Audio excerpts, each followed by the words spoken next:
absolute majority of Iranians, we as opposition, different figures, we all asking President Trump to do this because we are not dealing with the normal government. The Iranian people have the power of bringing down 100 normal government. Well, let's turn to events in Iran, where the foreign minister has insisted that the situation is under control despite nearly 500 protesters being confirmed dead, according to a US-based human rights group.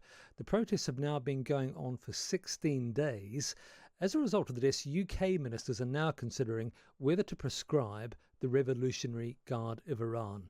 Let's speak to Vahid Beheshti, a Iranian-born UK national. He's a dual national journalist, political activist, founder of the Iran Front for the Revival of Law and National Sovereignty. He joins us now. He's been protesting outside the Foreign Office for over 1,000 days, and he's still there.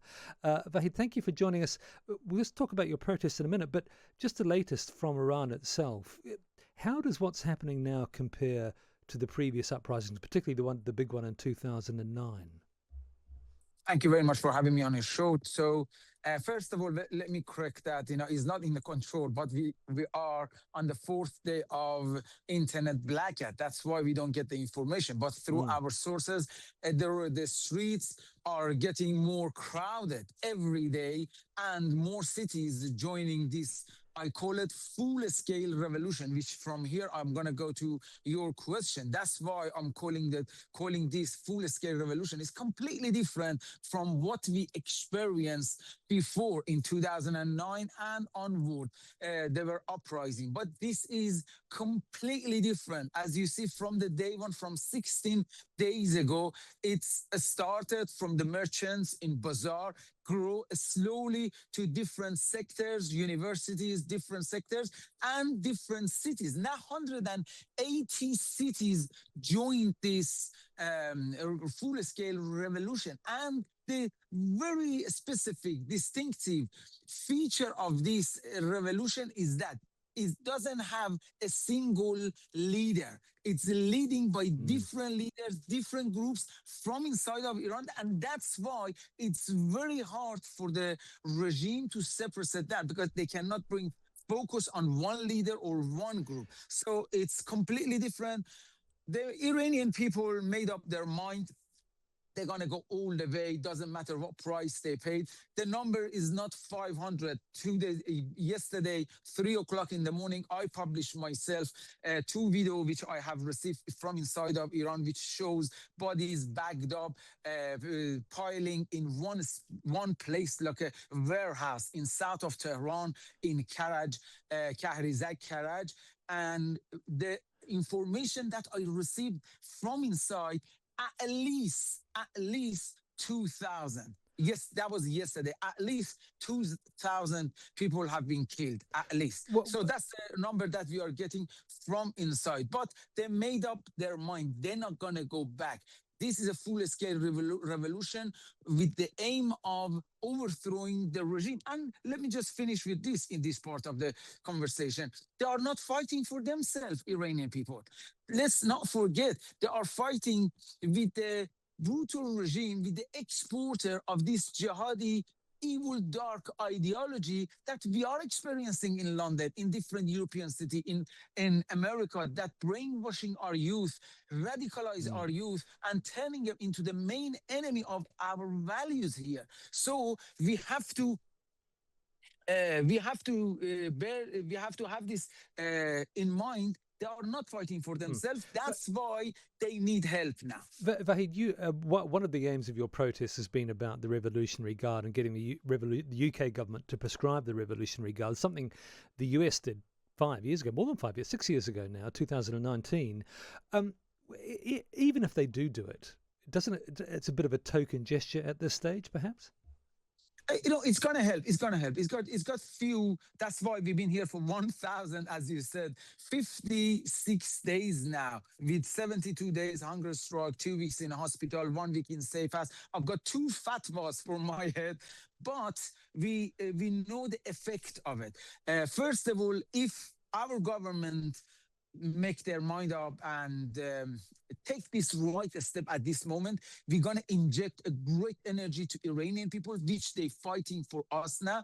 And let's not forget, by overthrowing the regime, IRGC's member, then it's going to be easy for us to go after each member's all these affiliations. Or they're overthrowing the regime. It might take 2 months, 3 months. I don't know how long it's going to take. If you have Donald Trump to intervene, which we think it's going to happen tonight, after in next couple of days, it's going to happen that, because he made a promise, and the absolute majority of Iranian people calling on him to attack the regime because of this. So I think it's going to have a great effect if our government prescribe IRGC in here in UK, as America prescribed it, and Canada prescribed it, and Australia, they prescribed it as well.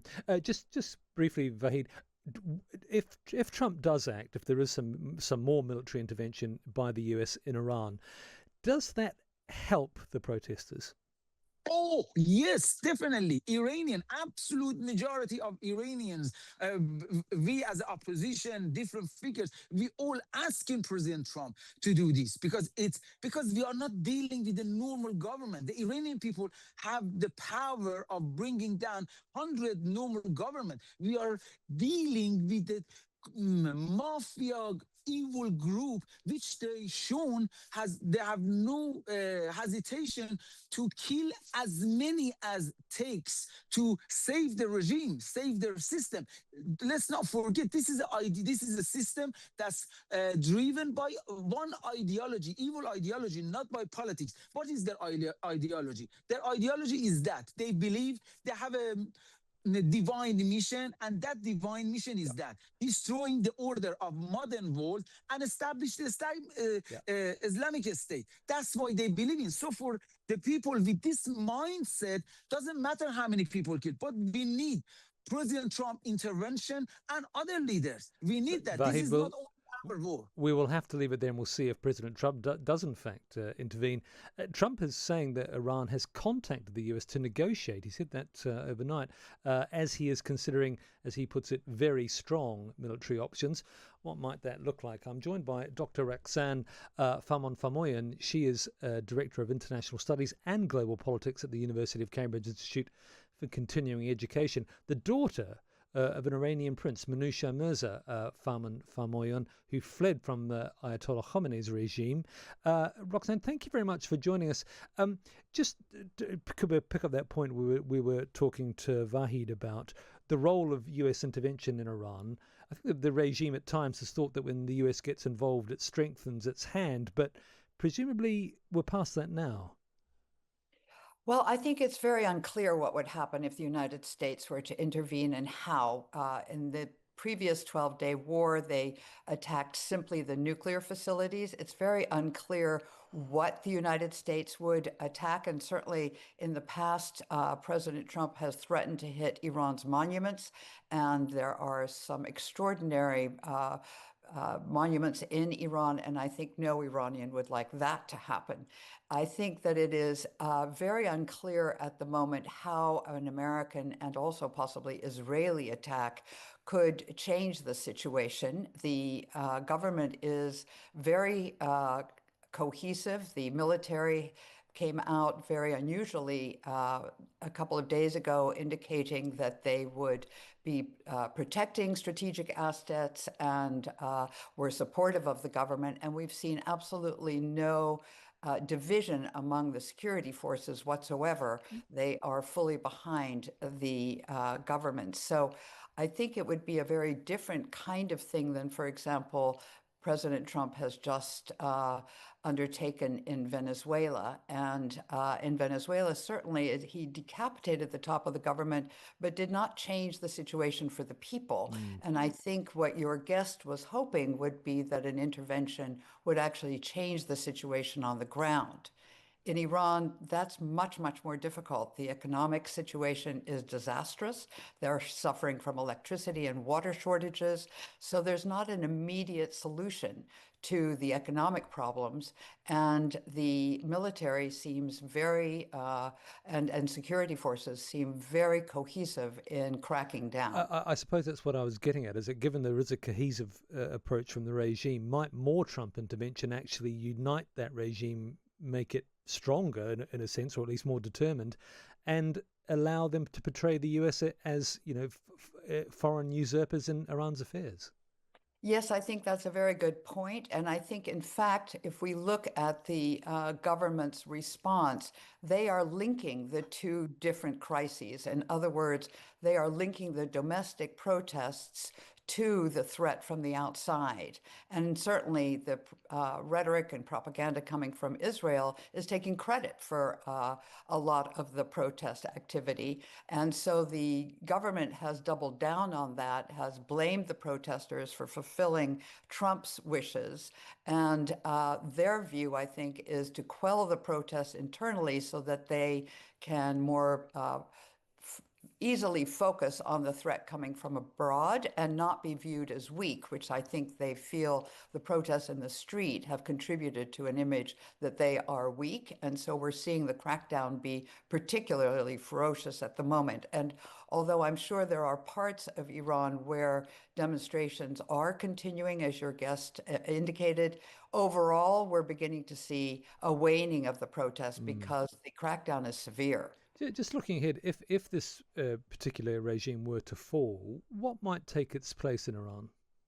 That, of course, is also something none of us can, us Iran watchers, if you will, can anticipate, because the Revolutionary Guard, the one that the British government is possibly thinking of sanctioning, is very strong.